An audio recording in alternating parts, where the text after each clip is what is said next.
Tem uma palavra aqui no livro de Josué, no capítulo 24, versículos 6 e 7, que eu gostaria que você prestasse atenção. O Senhor diz assim: E, tirando eu vossos pais do Egito, viestes ao mar, e os egípcios perseguiram vossos pais com carros e com cavaleiros até ao mar vermelho.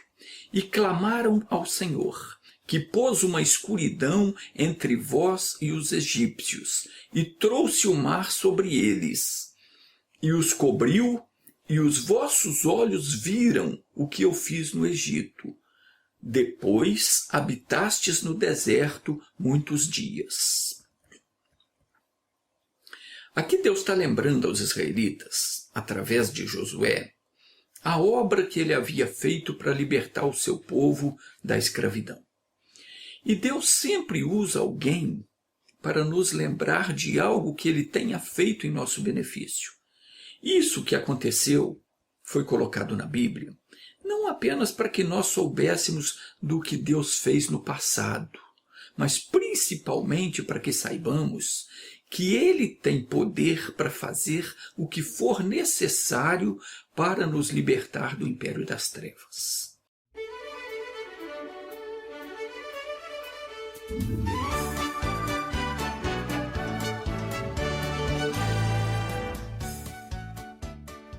O que aconteceu naquela época, no Egito, não é diferente do que acontece hoje conosco. Os egípcios escravizavam o povo e os oprimia cada vez mais. E isso continua acontecendo hoje.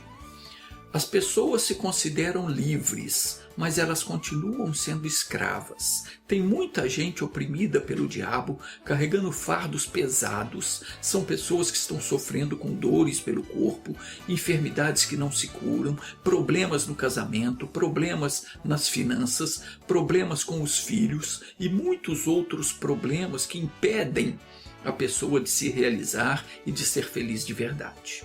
Desde que Adão e Eva desobedeceram a Deus, toda a humanidade ficou sujeita às maldades de Satanás. Às vezes a gente pensa que as coisas que acontecem com a gente é coisa normal, não é. Tem um espírito maligno por trás de toda a anormalidade, de todo o sofrimento que nos é causado. E o bicho é tão esperto que, sabendo que se a pessoa buscar a Deus de verdade, o Senhor haverá de socorrê-la, ele logo tratou de inventar um negócio chamado religião, que é para prender a fé da pessoa e não deixar ela conhecer a verdade. Em Romanos capítulo 8, versículo 20, diz que a criação ficou sujeita à vaidade, quer dizer, ao engano. Não por sua própria vontade, mas por causa daquele que a sujeitou. Isso é Satanás. No livro do profeta Jeremias, no capítulo 10, diz o seguinte: Ouçam a palavra que o Senhor vos fala a vós, ó casa de Israel. Assim diz o Senhor: não aprendais o caminho das nações. Quer dizer, não aprendam a fazer como todo mundo faz. Nem vos espanteis com os sinais do céu, porque deles se espantam as nações. Pois os costumes dos povos são vaidade. Quer dizer, são ilusão, é mentira. E Isaías continuou dizendo: corta-se do bosque um madeiro, uma árvore, e se lavra com machado pelas mãos do artífice, aquele que sabe moldar, tornear um pedaço de madeira e dar a ela uma forma humana ou outra forma qualquer. Hoje em dia se usa gesso para fabricar estátuas, porque o gesso é mais fácil de moldar. Mas naquele tempo era na madeira mesmo. Eles iam lá, cortavam a árvore, pegavam o tronco, o toco e iam moldando aquilo até dar a forma que eles queriam. E Jeremias diz: corta-se do bosque um madeiro e se lavra com machado pelas mãos do artífice. Com prata e com ouro o enfeitam, com pregos e com martelos o firmam para que não se mova. São como o espantalho num pepinal e não podem falar. Necessitam de quem os leve, porquanto não podem andar. Do que Deus está falando aqui? Está falando das estátuas que os religiosos inventaram. É como um espantalho no meio do pepinal. Fica lá parado, estaqueado, não pode fazer nada. Se o passarinho sentar na cabeça dele e fazer cocô ali, está feito. Porque eles não podem fazer nada. Precisam ser carregados porque eles não podem andar. Como é que você vai agora acreditar, colocar a sua fé, que uma estátua, um boneco desse possa te ajudar de alguma forma? Ah, mas ele representa alguém que está no céu. Não, não representa nada. Isso é invenção do homem. Então, veja o quão enganado está a pessoa que acredita nessas imagens de escultura. Conforme disse o apóstolo Paulo, a pessoa ficou presa, ela ficou sujeita a essa vaidade, a essa mentira, não porque ela quis, porque ninguém quer ficar preso a uma mentira. Você sabe que é mentira, você pula fora. Mas a pessoa ficou presa por quê? Por causa daquele que a sujeitou, porque Satanás a sujeitou a isso. Ele enganou a pessoa. A pessoa religiosa, ela não sabe, mas ela está sujeita a uma crendice, não porque ela quer, mas porque Satanás está sujeitando ela a isso. Mas como tudo é espiritual, ela não vê. E ela acha que ela está certa e ainda briga com quem quer mostrar a verdade para ela. Mas a alma dela está presa e ela não consegue perceber. E muitos não conseguem se livrar disso porque tem medo de que o santo, a santinha, possa castigar. Deus está dizendo aqui: não tenhais receio deles, pois não podem fazer o mal e nem tampouco têm poder de fazer o bem. E não tem, é como o espantalho no pepinal, como Jeremias disse. Tudo isso é mentira, é vaidade. Um boneco desse não pode te fazer bem nenhum e nem te fazer mal, é um boneco, é uma invenção do homem. Mas quando nós ouvimos o Evangelho do nosso Senhor Jesus Cristo e nós cremos, nós somos tirados do reino das trevas. A mentira de Satanás cai por terra. Nós começamos a enxergar com os olhos espirituais, ver as coisas como elas são de fato. Nós somos tirados do reino das trevas, transportados para o reino de Jesus. A partir desse momento, do momento em que nós conhecemos a palavra de Deus, do momento que nós aplicamos o nosso coração a conhecer a palavra e a verdade, o diabo perde a capacidade de nos oprimir. É semelhante ao que aconteceu lá no Egito. Deus enviou Moisés para tirar o povo de lá, do mesmo modo que ele enviou Jesus para nos salvar. E assim como Deus, ao libertar o povo, não queria que eles voltassem a ser escravos do Egito, do mesmo modo, depois que Jesus deu a vida para nos salvar, ele não quer que nós voltemos a nos meter debaixo do jugo da servidão. Não quer que nós voltemos às práticas antigas. Voltando lá no livro de Josué, Deus está falando aqui do que ele fez a Israel no passado, que é o mesmo que ele faz conosco hoje. Está escrito: tirando eu vossos pais do Egito, viestes ao mar, e os egípcios perseguiram vossos pais com carros e com cavaleiros até ao mar vermelho. Então preste atenção, que eu vou explicar para você entender. Biblicamente falando, o céu e o mar simbolizam o mundo espiritual. O que aconteceu lá no passado, que era físico, hoje é simbólico do que acontece na vida espiritual. Preste atenção, senão você não vai entender o que Deus está dizendo aqui. Observe que logo que Deus tirou o povo da escravidão, ele conduziu o povo em direção ao mar. Hoje, quando nós ouvimos o Evangelho, e nós cremos, nós somos tirados do domínio das trevas e somos colocados em uma posição espiritual elevada. Nós somos levados para o mar, que simboliza o mundo espiritual, e nós somos colocados em uma posição elevada. O nosso entendimento espiritual, ele começou a ser despertado. Nós começamos a entender das coisas que antes nós não entendíamos. Mas do mesmo modo como os egípcios perseguiam os filhos de Israel, os demônios também nos perseguem hoje, tentando nos alcançar a qualquer custo. Observe que a Bíblia diz que os egípcios perseguiam o povo com carros, com cavaleiros fortemente armados. E é dessa mesma maneira que os demônios nos perseguem, com toda a sua fúria, para colocar em nós as suas maldades. Quando o faraó viu que os israelitas haviam escapado, ele reuniu todo o seu exército, força máxima, e ele veio em perseguição. E é exatamente assim que Satanás faz quando ele vê que você está escapando das garras dele. Quando ele vê que você começa a perceber que esse negócio de religião não te leva a nada, porque a vida toda você está ali e não conseguiu nada. Que esse negócio de estátua é mentira. Você começa a ver, começa a escapar das garras dele. Ele manda os demônios te perseguirem. Mas não é para você ficar com medo, você agora está com Deus. Aí vem o demônio da luxúria, o demônio dos prazeres ilícitos. A pessoa começa a buscar a Deus, daqui a pouco ela começa a encontrar outras coisas que dão prazer a ela vai deixando Deus de lado. Vem o demônio do olho grande, da inveja, da avareza, o demônio da enfermidade, das contendas, das brigas no lar, e por aí vai. São inúmeros demônios, cada um com um tipo de tentação diferente, e a perseguição é grande, de todos os lados.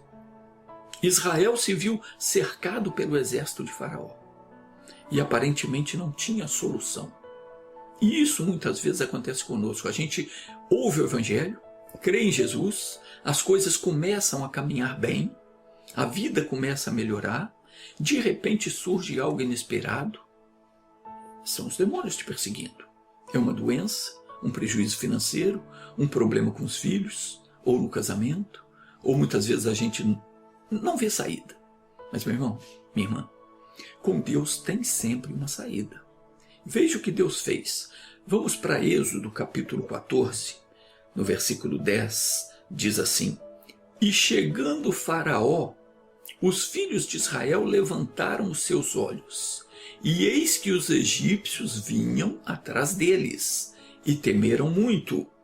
Então os filhos de Israel clamaram ao Senhor. Fizeram a coisa certa.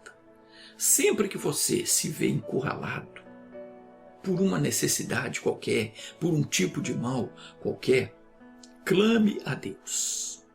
Não faça como muitas pessoas fazem. Tem pessoas que têm fé quando tudo vai bem. Quando a coisa aperta para o lado dela, ela se apavora. E muitos até oram, mas se a coisa não acontece como ela quer, não acontece na hora que ela espera, ela começa a blasfemar. Ela ofende a Deus, ela diz que não quer mais saber, coisa que ninguém jamais deveria fazer. Mas isso aconteceu também com aquele povo. Moisés estava colocando a vida dele em risco para ajudar o povo a sair da escravidão. Deus havia escolhido Moisés para essa função, e Moisés estava seguindo a orientação de Deus.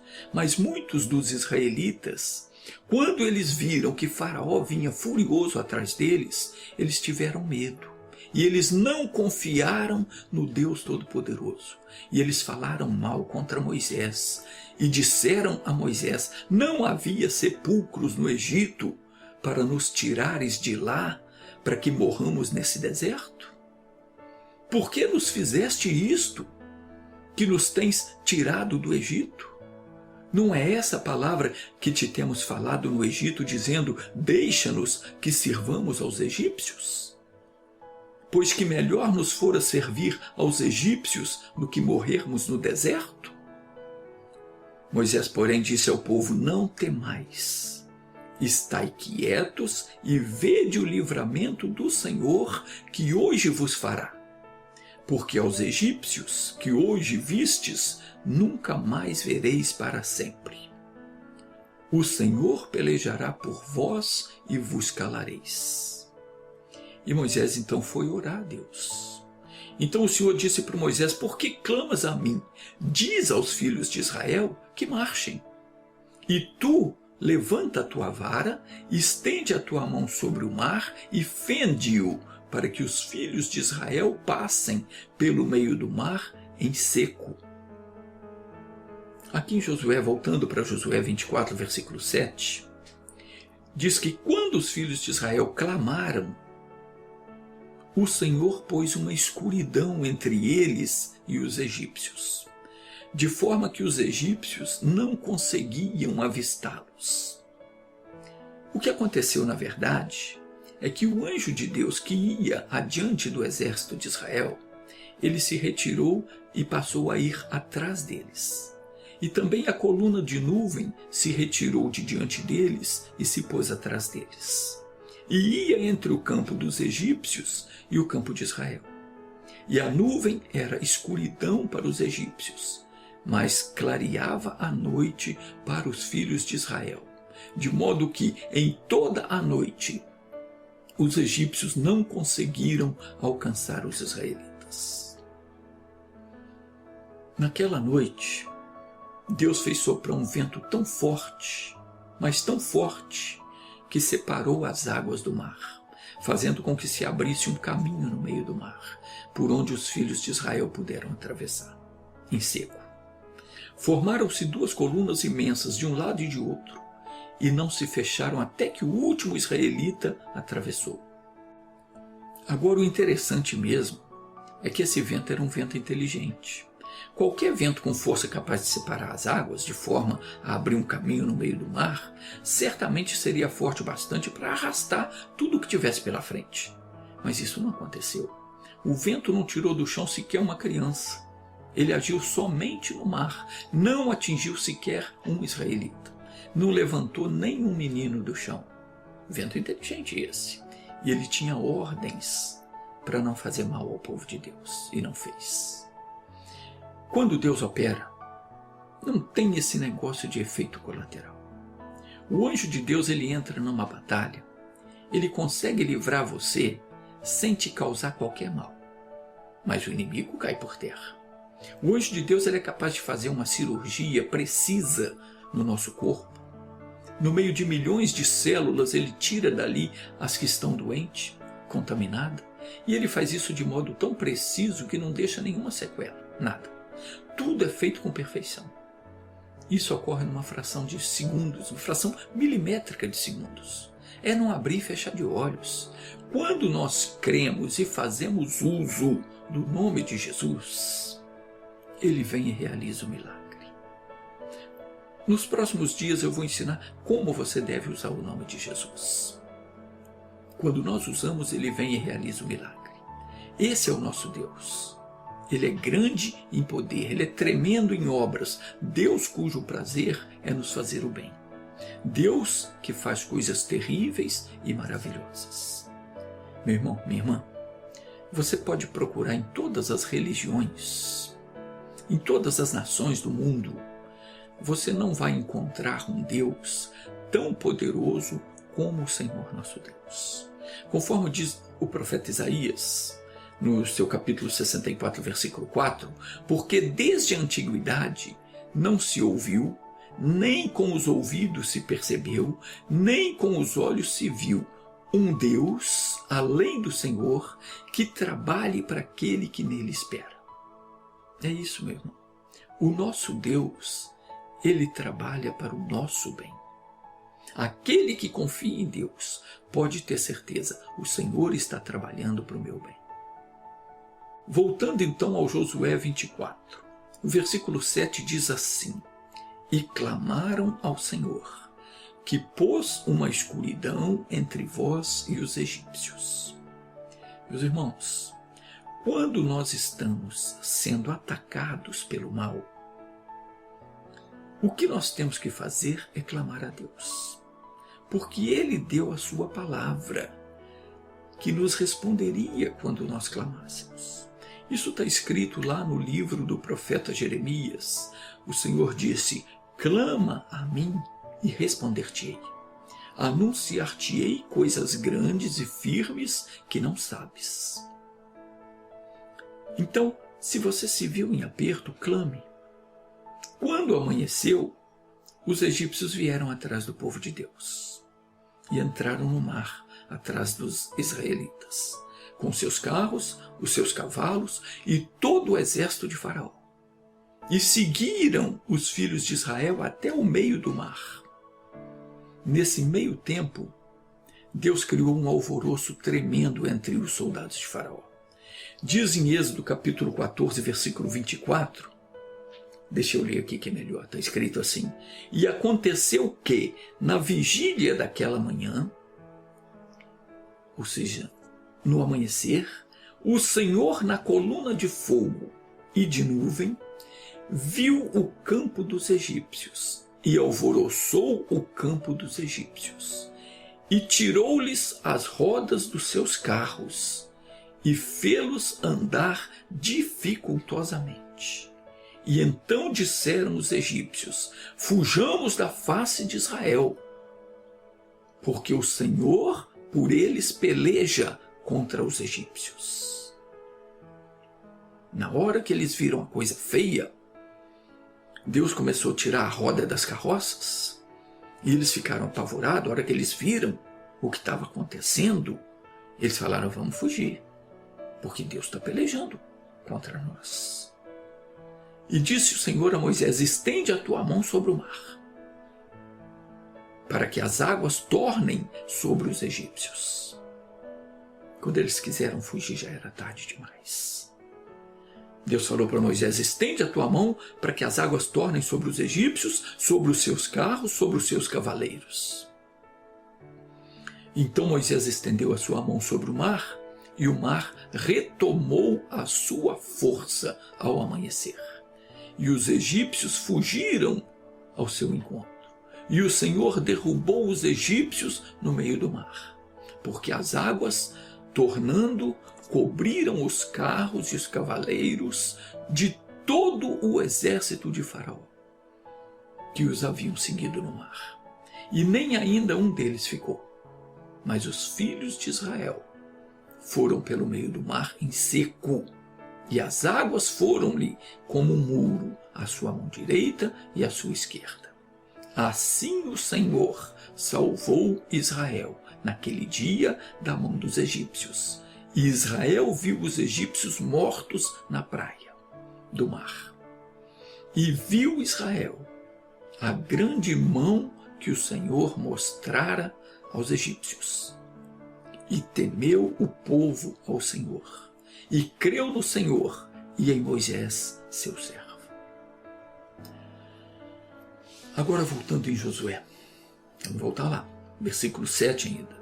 Deus estava lembrando ao povo que quando eles clamaram, deixa eu ler de novo aqui, diz assim: e clamaram ao Senhor, que pôs uma escuridão entre vós e os egípcios, e trouxe o mar sobre eles, e os cobriu, e os vossos olhos viram o que eu fiz no Egito.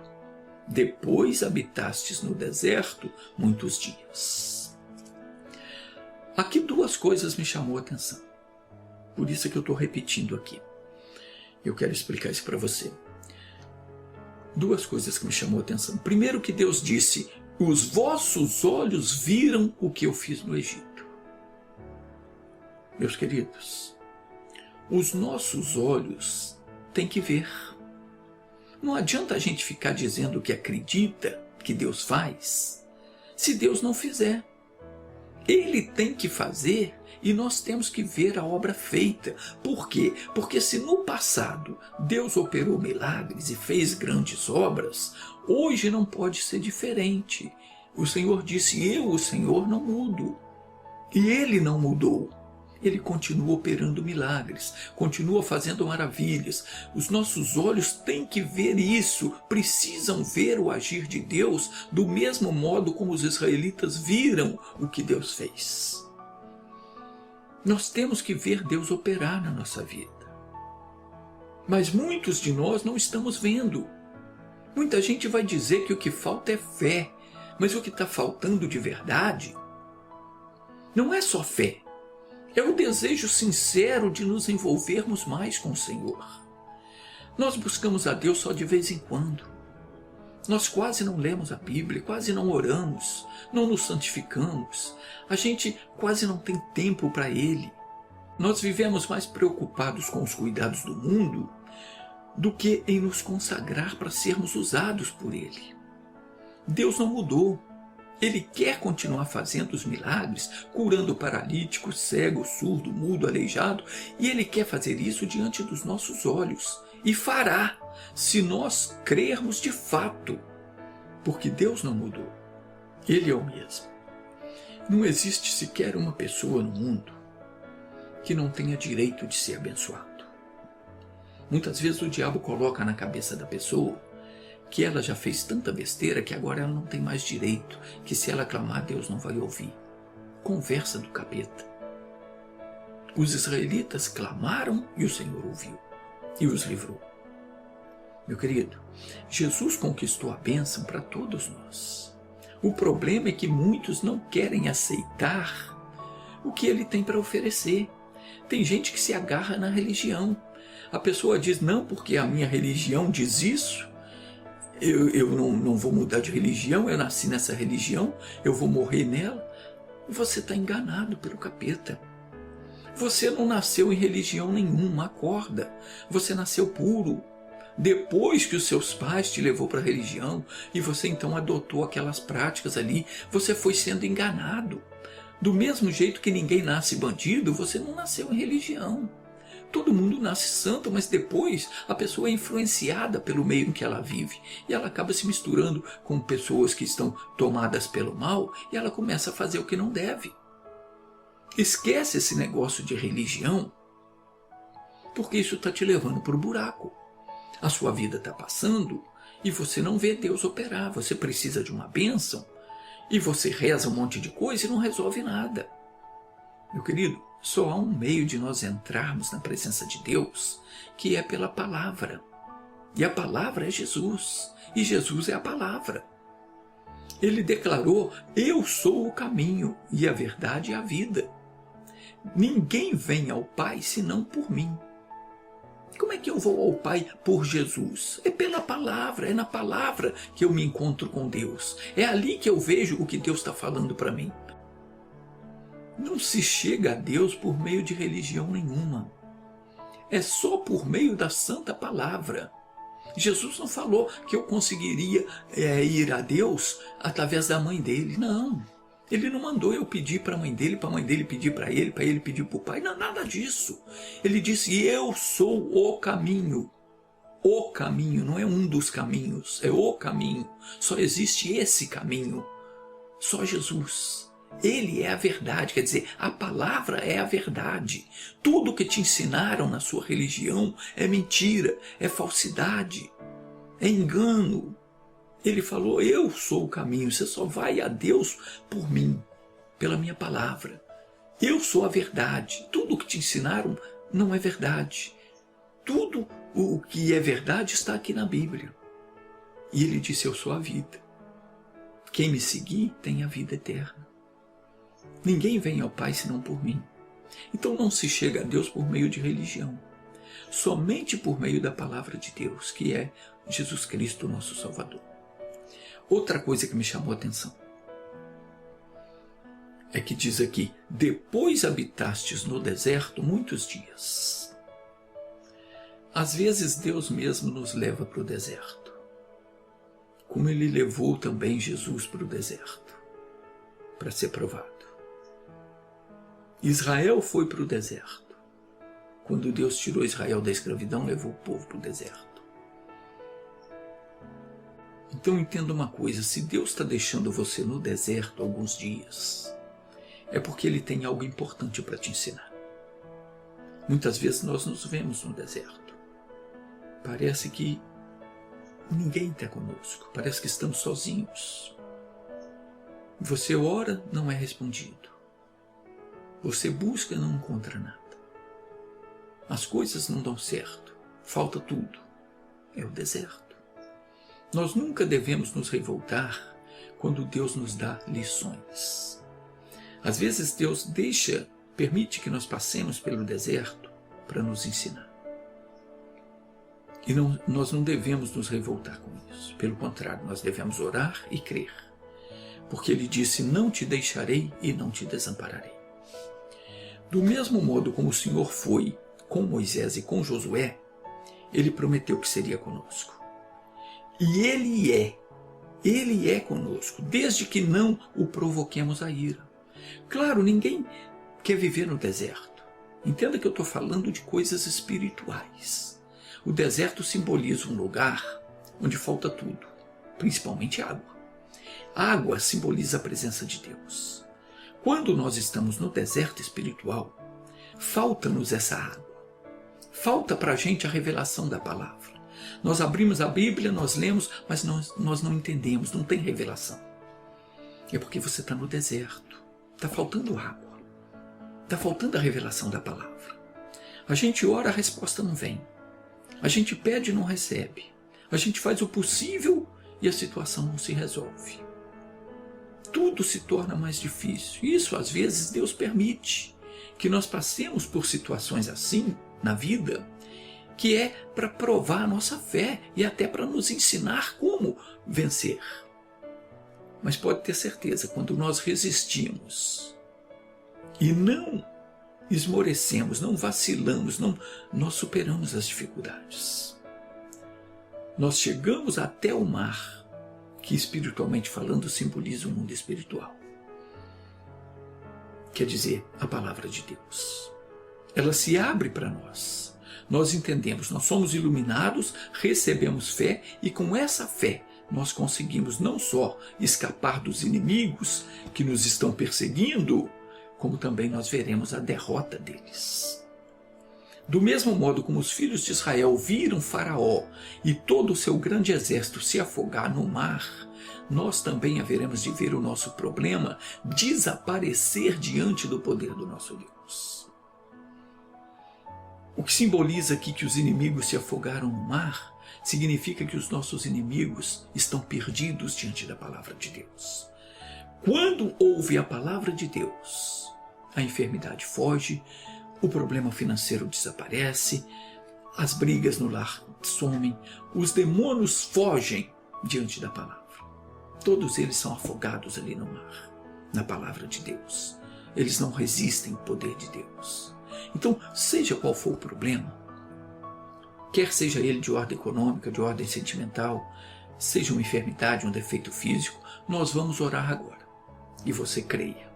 Jesus disse que se você tiver fé e não duvidar, você vai mandar o mal embora e ele vai ter que sair. Vamos orar, então feche os seus olhos, curve sua cabeça. Senhor Deus, em nome de Jesus Cristo eu clamo agora em favor dessa pessoa que está com um problema sério na vida. Entra dia, sai dia e esse problema não resolve. Cada dia a coisa parece piorar. O inimigo parece estar ganhando terreno. Não há o que fazer. Deus, Tu és o Senhor, o Criador, o Deus eterno. Para Ti não há impossíveis. Pai, assim como o Senhor pôs uma escuridão entre o exército de Faraó e o seu povo Israel, para que Faraó não os pudesse alcançar, coloca uma separação entre nós e o nosso inimigo para que ele não nos atinja com as suas maldades. Assim como Tu abriste o mar para o Teu povo passar, abre-nos a Tua palavra, ensina-nos o que fazer diante das lutas e tentações. Pai, ensina-nos a vencer pela fé. Meu Deus, eu vou agora exercer a autoridade que Jesus me deu. E no nome poderoso de Jesus Cristo eu amarro agora todos os espíritos causadores de problemas. Meu Deus, que o Teu poder alcance agora todos os que oram comigo. Ouça, Pai, qual o problema que essa pessoa está enfrentando. Essa pessoa está falando com o Senhor agora. Fale, meu irmão. Fale, minha irmã. Diga para Deus qual é o seu problema.